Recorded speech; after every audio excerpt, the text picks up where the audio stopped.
Alright, we're all familiar with playgrounds, right? They're the only good part about prison. But why? 90% of my injuries as a kid come from this place. Well, I think just getting a break from the long, friggin' annoying day of school is awesome to kids, and having someone to play on just makes it better. Nowadays, I get real upset when my school gives you a longer lunch break or something. Because instead of thinking, oh sick, a break from class, I think, oh great, pointless time to extend the day so parents don't get mad. If you ask any kid what their favorite part of school is, they're not gonna say math class. They're not gonna say social interaction with their friends in an environment that teaches them to include everyone and therefore make friends easier. No. They're gonna say recess. Unless you're a friggin' weird kid that enjoys art or history or science, like, who does that?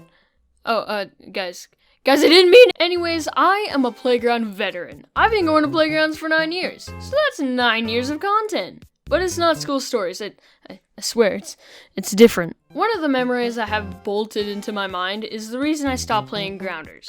If you guys don't know what Grounders is, basically there's a bunch of kids on the playground, but only one person who is it can touch the sand. The catch is that if you're it, you have to close your eyes when you're on the equipment. That means if you're it, you can only have your eyes open on the sand. So one day after school, I went to the park with my brother, my sister, and one of her friends. We were all having a grand old time playing Grounders, but obviously my sister, seeing that I was insanely slower than her, me being 8 and her being 10, took advantage and tagged me. You traitor! I wasn't happy about it, but I was a good sport and played along with it. Climbing up the equipment, I was certain I was really close to somebody.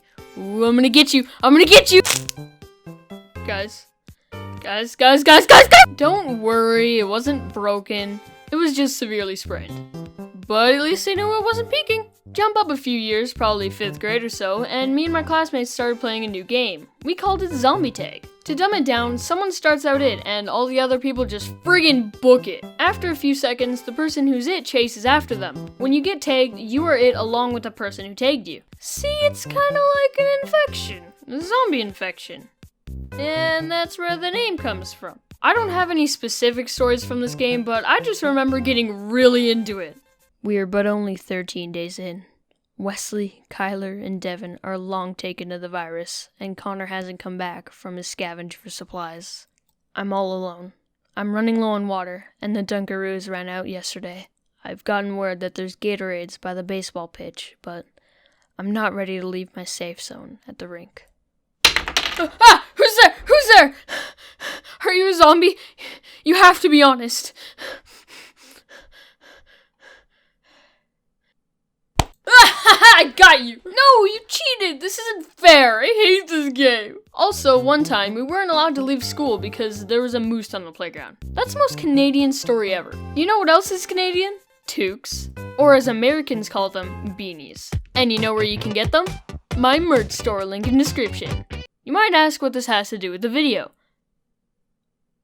The last thing I remember vividly was this one ball game we played that we called Tan. I've heard this game under many names, but it's probably because it's a pretty popular one. Anytime someone came to school with a tennis ball, or really any kind of ball, we immediately knew what we were going to be doing for the next 15 minutes. I'll try to dumb it down, but this game is a bit complicated, so bear with me. Someone would start it off by throwing the ball at the wall. When it bounced off, someone else would catch the ball and throw it back at the wall. If the ball hit you and fell back on the ground, or you threw it and the ball didn't make it to the wall, you would have to run to the wall. While you're running, someone else grabs the ball and throws it at the wall. If you touch the wall before the ball does, you're safe. And if the ball beats you to the wall, then you get punished. Yeah. You would have to stand against the wall while someone throws the ball as hard as they can at you. And that's why it's called Tan. 'Cause you get a tan. Kids watching this video, feel free to play this game, but don't do that part. It was very stupid. Eventually, the teachers started catching on and monitoring us while we played it, so we just switched the punishment to having 3 lives. It was a really fun game, but I got injured. It hurt. One strategy I had while playing this game was to stand by the wall, and when someone would throw the ball from far away, I would block it from hitting the wall, then I would touch the wall, and then throw the ball at the wall after the wall ball. Wait, I'd throw the ball at the wall after I was safe, and then they'd get out. Some kids were immune to this strategy though, they just rip it as hard as they can to the top of the wall. How were you 11 years old? Oh, I shouldn't be standing here. Alright, that's the end of the main video. Thank you guys very much for watching it. I'd like to thank you guys again for 100,000 subscribers. That number is just insane to me. I'm still processing it.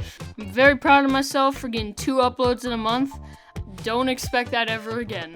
We got hoodies in the merch store now, by the way, so you guys should check them out. I love them. They're great. I guess I'm just gonna sign off for now. If you aren't subscribed yet, then think about it and come back to me later. Okay, bye!